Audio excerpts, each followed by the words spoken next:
Bom dia, terceiro ano! Bom, vamos iniciar então mais uma semana de aula. Calma, que falta só um pouquinho para as férias chegar, não é mesmo? Bom, terceiro ano, hoje é 22 de junho de 2020 e essa semana nós vamos trabalhar os livretos. O que são os livretos? Esses livrinhos aqui, ó, que eu entreguei para vocês semana passada, lembra? Caderno de atividades. Ele faz parte do nosso livro didático. Então, tudo que a gente estudou lá no nosso livro didático, a gente vai encontrar aqui nos livretos, tá? Bom, essa semana, então, nós vamos começar com o livreto de português. Esse livreto aqui, ó. Então, vocês vão pegar, tá? O caderno de atividades de português, o livreto. Vai abrir comigo na página 5 para a gente dar continuidade às atividades que tem ali, tá? Todas essas atividades que a gente vai fazer no livreto são conteúdos que a gente já viu nos livros didáticos, que a gente já estudou no primeiro e no segundo bimestre, tá? Então, tudo que a gente vai ver no livreto não é novidade, é tudo que a gente já estudou, tá bom, terceiro ano? Já pegaram o livreto de vocês? Peguem o livreto de português e abram comigo lá na página 5, tá bom? Nessa página aqui, ó. Página 5. Bom, na unidade 2, a gente viu o gênero textual história em versos. E aí a gente viu também frase, expressividade e pontuação, né? Não foi mesmo? O que é uma frase em terceiro ano? Um conjunto de palavras, né? Que tem o quê? Uma ideia, uma informação, né? A frase pode ser só uma palavra? Pode, né? Então, a frase é isso, um conjunto de palavras que está informando algo, que tem alguma ideia, tá bom? Terceiro ano. Então, me acompanhe aí. Questão 1. Leia o poema publicado na seção Que Papo é Este? Da Folhinha, suplemento infantil do jornal Folha de São Paulo. O pássaro e a nuvem. Vamos lá? Vamos ler juntos, tá? Me acompanhe. Olá, nuvem, bom dia. Olá, pássaro, tchau. Ei, espere, aonde vai? Aonde me levar o vento? Mas é sempre assim? Sim, o vento manda em mim. Mas isso não é justo. Por mim está tudo certo. Mas olha aquele morro lá perto. Sim, pássaro, não se assuste. Nele você vai bater. Então começarei a chover. E tudo florirá num segundo. Sim, carrego na barriga a melhor coisa do mundo. Bom, na letra A. O poema foi escrito no formato de um diálogo entre o pássaro e a nuvem. Pinte de azul as falas da nuvem e de verde as falas do pássaro. Tá, terceiro ano? Então, vocês vão pegar aí o lápis de cor azul, vai vir aqui, ó, o pássaro e a nuvem e vai pintar, tá? Só as falas de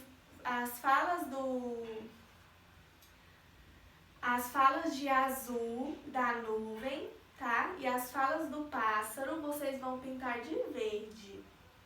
E aí, para ficar mais fácil para vocês, vocês podem numerar as frases, as falas. Então, olá, nuvem, bom dia. Vocês podem colocar o número 1 aí na frente. Olá, pássaro, tchau, número 2. E assim a gente vai numerar todas as falas para ficar mais fácil. Vocês vão pintar os versos que forem ímpares de verde, que vai ser do pássaro. Então, todas as falas que for do pássaro vai ser um número ímpar. E aí, vocês vão pintar de verde. E todas as falas que forem número par, vocês vão pintar de azul, que vai ser as falas da nuvem, tá bom, terceiro ano? Então, vocês vão pintar de azul a fala das nuvens e de verde a fala do pássaro. Isso é o que está pedindo na letra A. Letra B. Que sinal de pontuação indica no texto que temos um diálogo? Para a gente saber, quando a gente vai fazer a leitura, que é um diálogo, qual que é o sinal de pontuação que mostra isso pra gente? Que é um diálogo. É esse sinalzinho aqui, ó.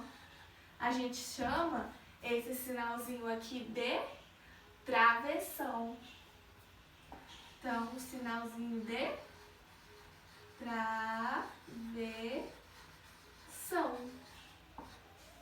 Né, terceiro ano? Que é esse sinal aqui, ó. O travessão, ele vem sempre no início da fala, né? Sempre antes da fala começar, vem o sinal de travessão, o sinalzinho que a gente vê, né? Letra C. Observe as letras maiúsculas iniciando as frases e os sinais de pontuação no fim de cada uma delas. Quantas frases há no poema? Quantas frases a gente vai ter no poema? Vamos contar quantas frases? Ó, 1, 2, 3, 4, 5, 6, 7, 8, 9, 10, 11, 12, 13 e 14. Então, temos 14 frases. Para quem já tinha numerado aí no início, já ficou mais fácil, né? Foi só olhar lá a última fala que a gente já ia saber quantas frases tem. Então, temos aí 14 frases, tá? Terceiro ano. Letra D. Além dos diversos sinais de pontuação que aparecem no final das frases, há outro que é empregado no meio delas. Qual é esse sinal, terceiro ano? Que sinal é esse que aparece no meio das frases? É a... Qual que é o nome desse sinalzinho aqui, ó, que a gente coloca no meio das palavras para dar uma separação? Vírgula. É a vírgula, não é mesmo? Muito bem. Agora vamos lá para a página 6. Página 6. Letra E. Releia a seguinte fala do passarinho. E tudo florirá num segundo. Assina-lhe o sentido que as reticências têm nessa frase do poema. O que são as reticências? São os 3 pontinhos, né? O que indica esses 3 pontinhos, terceiro ano? E tudo florirá num segundo. É para deixar alguma coisa no ar? É para demonstrar admiração? É para demonstrar dúvida? Vocês vão marcar o X só em uma alternativa correta. Esse sinal de pontuação aqui, ó, que se chama reticências, que está lá no finalzinho da frase, para que ele serve? Para deixar alguma coisa no ar, né? Para indicar que ainda tem mais coisas depois, tá bom? Terceiro ano. Letra F. A nuvem diz: sim, carrego na barriga a melhor coisa do mundo. O que a nuvem carrega dentro da barriga? O que a nuvem carrega dentro da barriga? Aí vocês vão responder, tá bom? Terceiro ano. Questão 2. Leia a tirinha a seguir. Você fez um bolo sozinho? Já sei fazer muitas coisas sozinho. Só o gosto que ficou meio estranho e onde está o bolo? Na cozinha, espalhado pelo chão. Letra A. Que sinais de pontuação são usados na tirinha?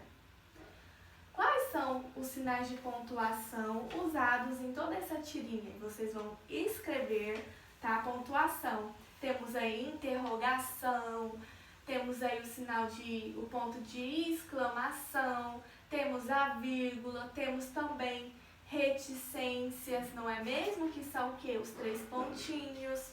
E aí vocês vão escrever quais sinais de pontuação são usados nesta tirinha. Letra B. No primeiro quadrinho, observe a fala da mãe de Armandinho. Que sinais de pontuação aparecem no final da frase? No primeiro quadrinho, que sinais de pontuação aparecem no final da frase? Aí vocês vão responder aqui, vão olhar lá novamente o primeiro quadrinho, na fala da mãe do Armandinho, quais os sinais de pontuação que aparecem no final da fala dela, tá? Vão escrever aqui. Segundo ponto, por que eles foram utilizados juntos? Então, aqui ó, foi usado o ponto de interrogação e o ponto de exclamação. Por que foi colocado os 2 pontos de interrogação e exclamação juntos? Por quê? Para indicar que, ao mesmo tempo que ela estava fazendo uma pergunta, ela estava o quê? Demonstrando uma surpresa, né? Porque ela não esperava que ele fosse fazer um bolo. Então, ela estava perguntando se ele realmente tinha feito um bolo e demonstrando surpresa. Você fez um bolo, né? Página 7, questão C. Assina-lhe os possíveis sentidos que as reticências têm na frase do segundo quadrinho. Então, lá no segundo quadrinho, quando ele diz só o gosto que ficou meio estranho e aí a mãe dele completa. E onde está o bolo? Então, vamos lá. As reticências usadas no segundo quadrinho é para deixar alguma coisa no ar? É para demonstrar dúvida? É para deixar o ouvinte completar algum sentido? Sim. Então, todas essas alternativas estão corretas, porque ele deixou alguma coisa no ar quando ele diz e demonstrar dúvida, né? Demonstrou dúvida do que se ele sabia ou não, né? E também deixou o ouvinte completar o sentido da frase dele, né? Que a mãe dele completa. E onde está o bolo? Então, todas as alternativas na letra C estão corretas. Letra D. Se a história não estivesse escrita sob a forma de quadrinhos e fosse um texto em prosa, o diálogo entre a mãe e Armandinho seria escrito com parágrafos e travessões. Reescreva nas linhas a seguir o diálogo entre os dois sob a forma de um texto em prosa. Como que é um texto em prosa? Vai ter o quê? Antes da fala, o sinal de travessão, tá bom? Vai ser escrita uma embaixo da outra, uma frase, né? Em cada linha, tá? Vai ter o travessão para indicar que é uma fala, tá? Terceiro ano. Então, vocês vão retirar todas as frases que estão dentro dos quadrinhos e reescrevê-la nessas linhazinhas que tem aqui, usando toda a pontuação adequada, ou seja, utilizando o travessão no início da fala, o sinal de pontuação no final, vai dar o espacinho de um parágrafo, aquele espacinho que a gente dá com os 2 dedinhos, tá bom? Vocês vão reescrever, passar todas essas falas para um texto em prosa, aqui nessas linhazinhas, tá? Terceiro ano. Agora vamos para a página 8. Nós vamos ver na página 8 a separação de sílabas. Um aluno copiou em seu caderno um trecho do texto de Câmara Cascudo, O Sapo com Medo d'Água, que será estudado na unidade 7, que a gente já até estudou na unidade 7, né? Esses dias. Mas separou algumas sílabas de modo inadequado, ou seja, um aluno, né, copiou lá no seu caderno um trecho do texto de Câmara Cascudo, O Sapo com Medo d'Água. Então, ele foi lá e escreveu um pouco sobre o texto, O Sapo com Medo d'Água, mas quando ele estava escrevendo, ele separou algumas sílabas erradas, né, de modo inadequado. Vamos ver? Olha como ele escreveu na folha. pegaram o sapo por uma perna e tibum, rebolaram lá no meio, o sapo mergulhou, veio em cima d'água gritando satisfeito. Eu sou bicho d'água, eu sou bicho d'água. Por isso, quando vemos alguém recusar o que mais gosta, dizemos, é sapo com medo d'água. Letra A. Encontre as palavras separadas incorretamente e pinte-as. Então, aqui no texto que o aluno escreveu, a gente vai achar as palavras que ele separou inadequadamente, né? Que não era para ele ter separado na sílaba que ele separou. Então, vamos ver? Ó. Rebolaram. Olha como ele separou rebolaram. Vou mostrar aqui para vocês. Então, todas as falas aí, terceiro ano, que estiverem separadas, todas as palavras que estiverem separadas de forma inadequada, vocês vão pintar. Pegue um lápis de cor da sua preferência e pintem aí no texto a palavra que ele separou inadequadamente. Então, aqui a primeira, rebolaram. Olha como ele separou. Rebolaram. Ele poderia ter feito a separação bem aqui? Não, né? Porque o lá é uma sílaba, então elas não podem se separar. Então, o correto seria rebolaram,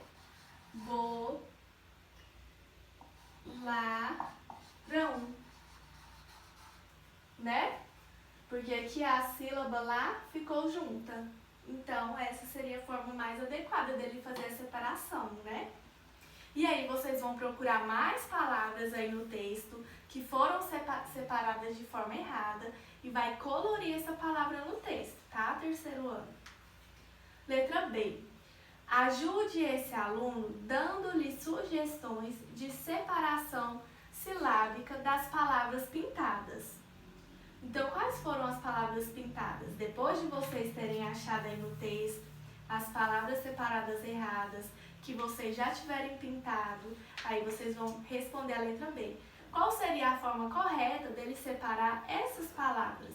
Então, temos aí rebolaram, mergulhou, gritando, alguém. Então, qual seria a forma mais correta para esse aluno fazer a separação dessas palavras?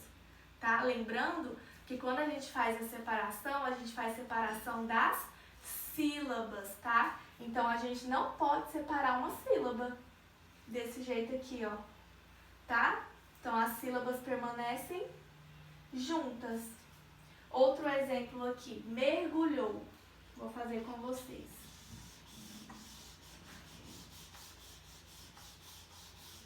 Ele separou na palavra mergulhou. Olha. Mergulhou.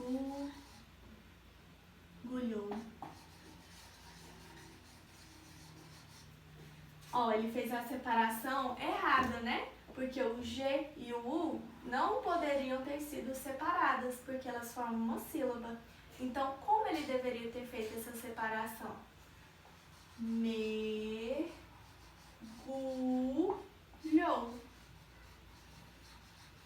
Agora sim ficou a separação correta, sílaba por sílaba, tá? Terceiro ano. E assim vocês vão dar aqui sugestões de como esse aluno poderia ter feito essa separação adequadamente, ou seja, na forma correta, tá? Terceiro ano. Qualquer dúvida, vocês já sabem, estou à disposição, só me procurar e mandar mensagem. Aguardo vocês amanhã para nossa próxima aula. Um beijo!